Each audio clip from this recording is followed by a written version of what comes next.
क'क्राझार जिल्ला सिंनि सालाकाथि हालामनि 2 नं सातबिन्दो गामिनि जोहोलाव सोमब्ला गेवलां गेलेग्रा फोथाराव सालाकाथि गेलेमु जौगाखां गौथुमनि बानजायनायाव फैगौ 30 अक्ट'बरनिफ्राय 10 नबेम्बरसिम 10थि जतिन इस्लारि गोसोखां जोलुर ट्रफी गेलेनाय बादायलायनाय खुंफुंगोन।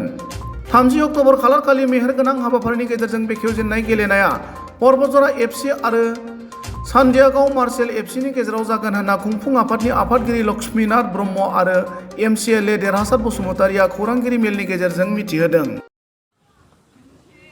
गेलेनाय मोजां मोनग्रा सिबिनां रायजो राजा आइ आफा बिदा फंबाय बिब' बिनानाव नोंथांमोन, गिबियावनो नोंथांमोन बयनोबो बिमा लोक्षि फुजानि गाहाम हामलायनाय जासिग्रोनाय थाबाय। गुबुन गुबुन बोसोरनि बादि देग्लायबो जतिन इस्लारि गोसोखां फुटबल बादायलायनाय हाबाफारिखौ जोङो फैगौ 30 अक्ट'बरनिफ्राय जागायजेननो आखायाव लाबाय आरो 10 नबेम्बर खालि बे हाबाफारिखौ खेलाखौ जोङो फाइनाल खेला हिसाबै आरो फाइनाल खेलाखौ फाथिनो थाखाय थिरां खालामनाय जाबाय। देग्लायनि बे जिथु जानो गोनां खेला, बे खेलायाव जोंनि ओनसोलनि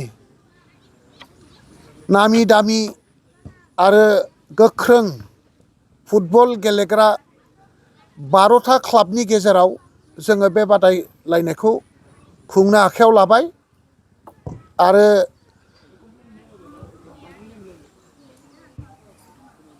बे क्लाबनि गेजेराव जिथु बादायलायनाय हाबाफारि जोङो बिथांमोनखौ इनभाइटेसन खालामदों।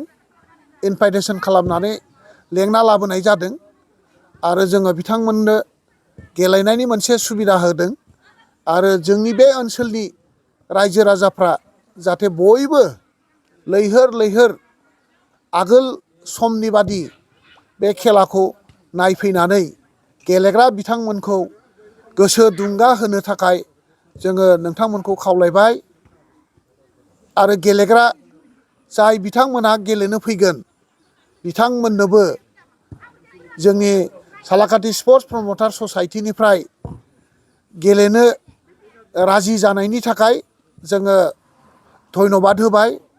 नोंथांमोन बयखौबो जों बरायग्रोना लाबाय आरो रायजो राजाफ्रा मोजां खेला गेलेनाय नायनो लुबैदों। रायजो राजानि लुबैनाय गोसोखौ जाहाथे नोंथांमोना सुफुंनो हायो, बिनि थाखाय खेलाखौ आब्रुथि रैखा खालामनानै गाहामै खेला दिन्थिफुंनो थाखाय नोंथांमोनखौ जोङो सालाकाथि स्पर्ट्स प्रमटार ससाइटिनिफ्राय खावलायनाय थाबाय। रायजो राजा नोंथांमोन, देग्लायबो जतिन इस्लारि गोसोखां फुटबल बादायनाया फैगौ 30 अक्ट'बरनिफ्राय जागायगोन। 30 अक्ट'निफ्राय जागायनानै सानफ्रामबो खेला, मोनफ्रामबो दिनाव खेला जागोन आरो बेबायदिनो 10 नबेम्बराव फाइनाल जागोन। जोङो जतिन इस्लारि फुटबल बादायनायखौ लादों सालाकाथि स्पर्ट्स प्रमटार ससाइटिया बै ओनसोलनि सालाकाथि ओनसोलनि गेलेग्राफोरखौ थुलुंगा होनाय, बिथांमोननि हारोंथिखौ बेरखांहोनाय आरो बिथांमोननो गेलेनायनि सुजुग सुबिदा होनाय, जौगाहोनाय। बेबायदिनो जोङो 2013 सननिफ्राय नैबे जोंनि जतिन इस्लारि फुटबल बादायनायखौ खुंबोगासिनो दङ। सिगांग्रो जोङो गामि गिदिं मोनसे जायगायावल' खुङाखैमोन, गामि गिदिं खुंदोंमोन। नाथाय 2011 मायथाइनिफ्राय जोङो मोनसे जायगायावनो जोहोलाव सोमब्ला गेलेग्रा फोथाराव खुंगासिनो दं, हरिगाव सातबिन्दोआव। 2011 मायथाइनिफ्राय जोंनि बे जतिन इस्लारि फुटबल बादायनाया बिटिसि सरकारनि अनसुंथाइ मोनदों।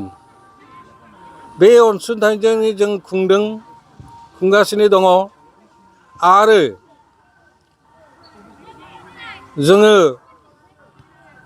बाहेरानि टिम लिंहरनानै बे जतिनिस्लारि फुटबल प्रतियोगिताखौ खुंगासिनो दङ। देग्लाय 12था टिमनि गेजेराव जागोन।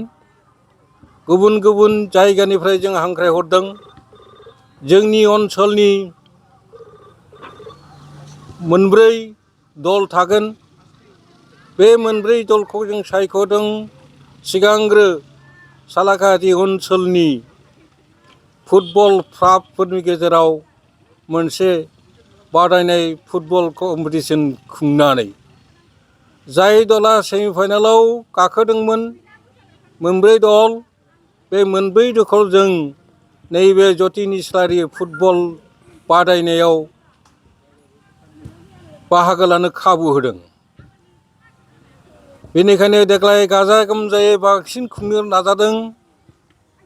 रायजोफोर लैहोर लैहोर फैनानै हेफाजाब मदद आरो नायनानै गावबा गावनि गोसोखौ गोजोनथाय खालामनो थाखाय आं खावलायहरबाय।